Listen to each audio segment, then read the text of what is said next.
수고 많으십니다. 우리 이때쯤 되면 우리 보건환경연구원이 또 크게 고민하는 게 하나 있지 싶은데, 장마철, 하절기 이렇게 되면 수인성 전염병 있지 않습니까? 예. 또 우리 부산 지역의 특성상 이렇게 날 생선을 많이 먹는다든지, 이런 지역적 특성이 있는데, 우리 부산의 특성을 감안해서 우리 보건환경연구원이 좀 주력을 해서 뭔가 이렇게 하는 전염병을 대비해서, 하절기 전염병을 대비해서, 특별히 검사를 한다라든가 이런 부분은 없습니까? 오늘 시기적으로 그런 그게 이제 많이 발생을 하면서 의뢰가 많이 들어오기도 하거든요. 제가 아는 게 예를 들면 식중독 같은 게 지금 사실 많이 들어옵니다. 아니, 제가 드리는 말씀은 우리가 지금 일반적으로 식약청이든 보건환경연구원이든 그 노로바이러스라든가 이런 법에서 정하는 그 바이러스 검사 항목이 있고 또 그 검사 그 대상 식품들이 있지 않습니까? 그렇죠? 근데 그거 이외에 그 지역의 특성상 이렇게 대상 식품을 선정한다라든지 이런 게 있을 수 있지 않습니까? 예.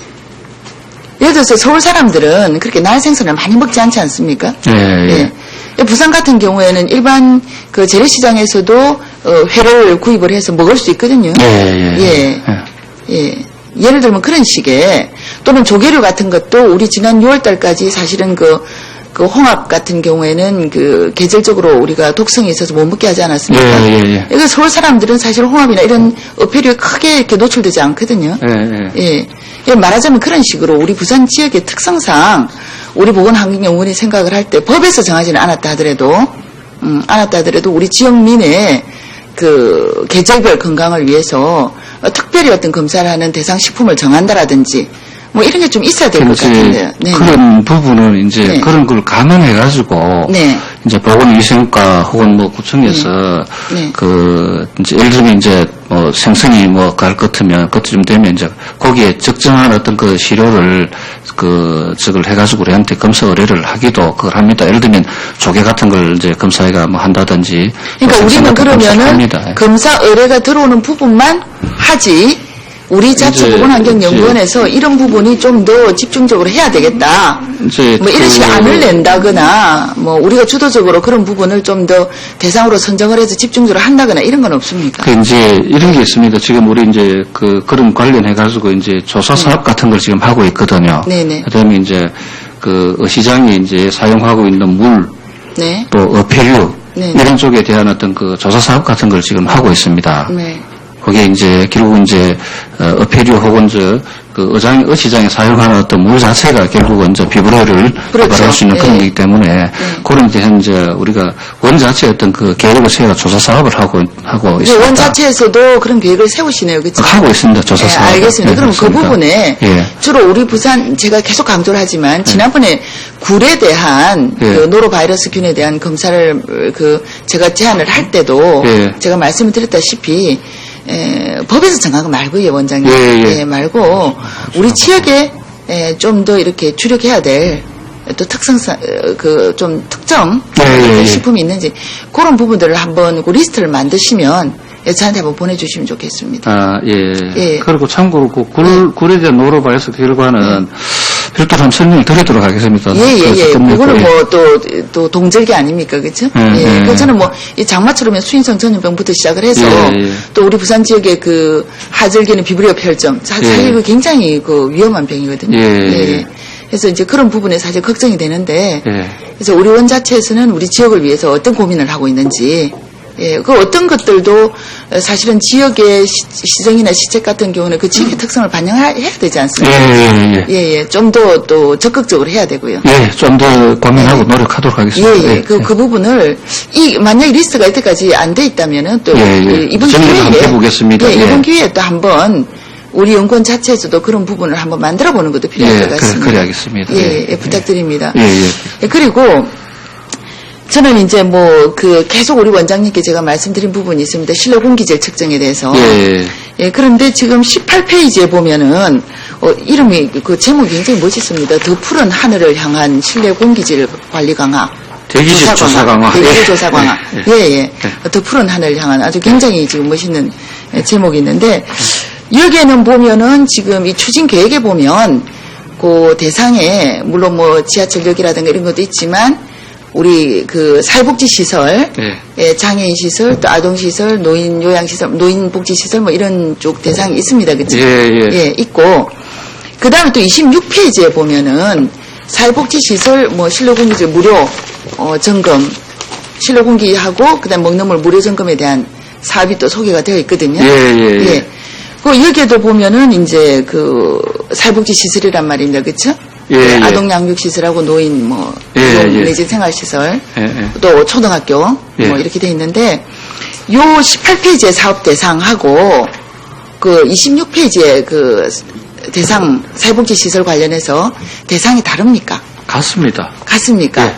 왜냐면 왜 제가 이걸 여쭤봤냐면 18페이지는 장애인 시설이 포함되어 있는데 26페이지는 지금 장애인 시설이 포함이 안 돼 있고 그 다음에 실제 80곳의 시료를 제출을 했다라고 하는데 보니까 그 아동 보육시설하고 그 노인 이용시설 있고 그다음 초등학교 39곳 이렇게 돼 있는데 장애인 시설은 없어서 혹여 대상이 다른가 해서 지금 장애인 시설에 대한 부분은 저희들이 뭐 그 생각을 못했었는데요.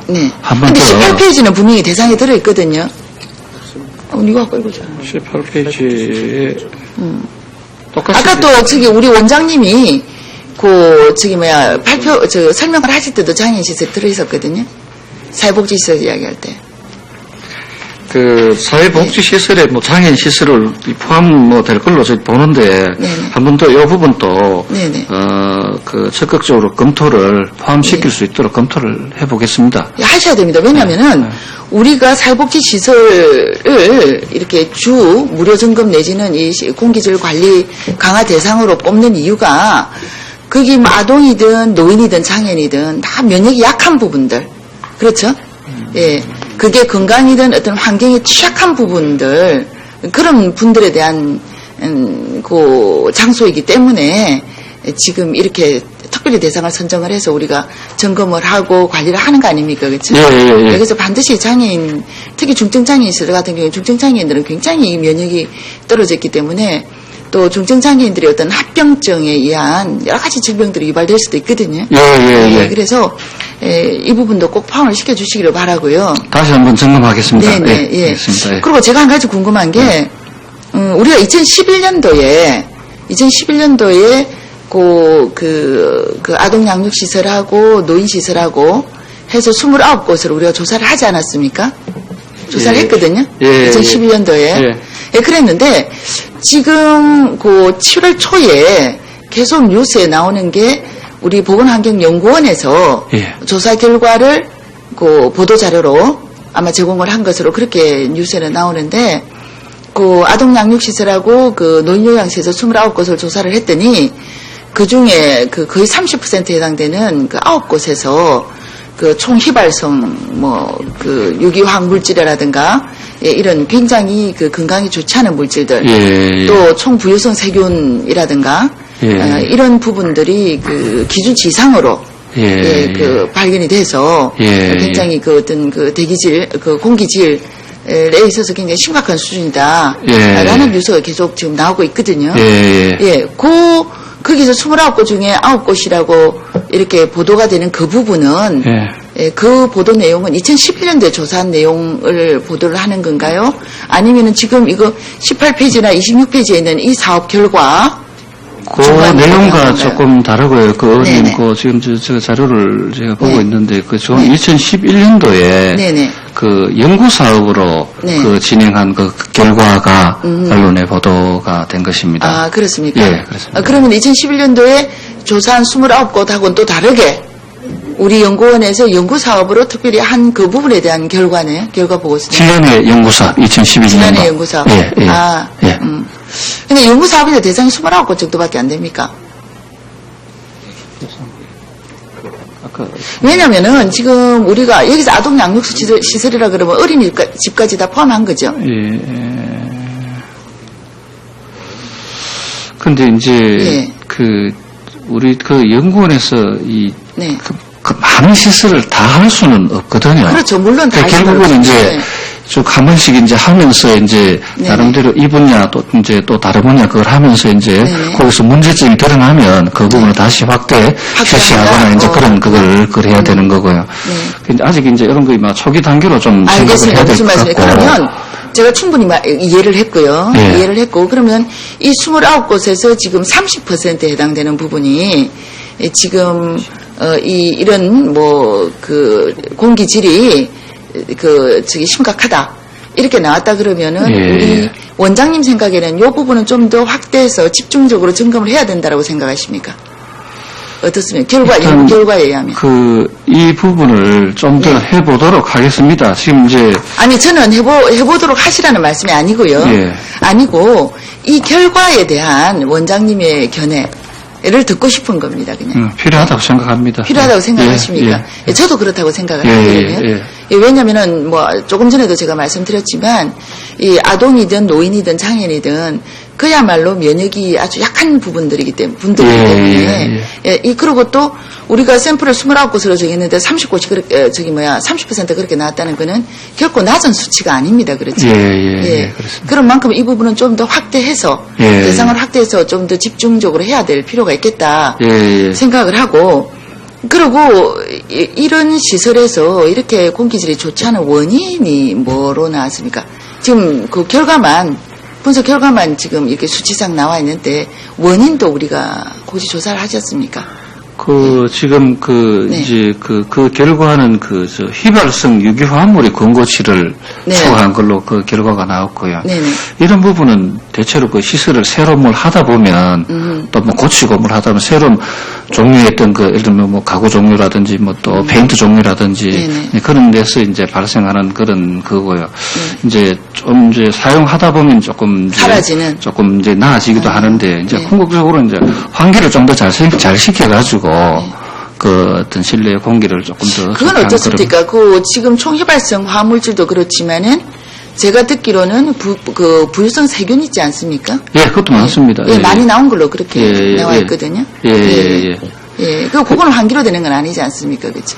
근데 그것도 결국은 이제 뭐 습도하고 좀 관련이 될 수도 있고요. 결국은 환기입니다. 결국은 이제 환기를 시키는 게 가장 중요하고요. 이제 습도를 이제 적정 이제 습도 이하로 낮춰가지고 관리를 하는 게 중요하고요. 그렇다면 이제 그게 그 시설 자체가 그냥 시설 관리자 차원에서 그 습도하고 환기 뭐 이런 부분만 관리를 하면 나아지는 건가요? 아니면은 그 시설들의 어떤 그 환경 자체가 어떤 그런 부분들이 좀 더 이렇게 다른 어떤 시설보다는 좀 심각하게 나타날 수밖에 없는 그런 환경적인 구조적인 환경이 그런 건가요? 이제 우선 이제 보면 이제 관리 상태의 어떤 부실한 그런 부분이 많습니다. 조금 더 관리를 하면 환기를 자주 시켜주고 또 습도를 조절하면 나아지는 것도 있고요. 아마 시설에 따라서는 뭐 저 확인 다 못 해봤습니다만 구조적인 그런 부분도 있을 수 있다고 봅니다. 제가 원장님께 확인하고 싶었던 부분이 바로 그 부분입니다. 그래서 왜냐하면 우리 연구원에서는 이제 이런 그 조사 결과 그리고 원인을 분석을 하면 그 다음에는 이제 이게 우리가 조사 결과하고 원인 분석으로 끝나서는 안 되지 않습니까? 그렇지? 그럼 연구원이 이걸 제시를 하면 그러면은 그게 뭐 환경국이 됐든 그렇지 않으면 이게 이제 사회복지시설이니만큼 우리 복지건강국이 됐든 거기에서 뭔가 대책을 마련을 해서 그 시설 운영자에 대한 어떤 뭐 그 시설 관리에 대한 부분을 교육을 하건 아니면은 기능 보강 사업을 할 때 뭐 친환경 자재를 쓰게 하건 그렇죠? 아니면은 그 시설의 어떤 그 시설 인가를 내줄 때 그 구조적인 부분에 대한 부분을 또 좀 더 강화를 하건 뭐 이런 부분들이 타 실국과의 어떤 연계가 돼야 이 우리가 조사하고 원인을 분석한 부분들이 실제 현장에서 활용되고 현장에서 어떤 효과로 나타나지 않겠습니까? 그래서 제가 그걸 원장님이 지금 확인하는 겁니다.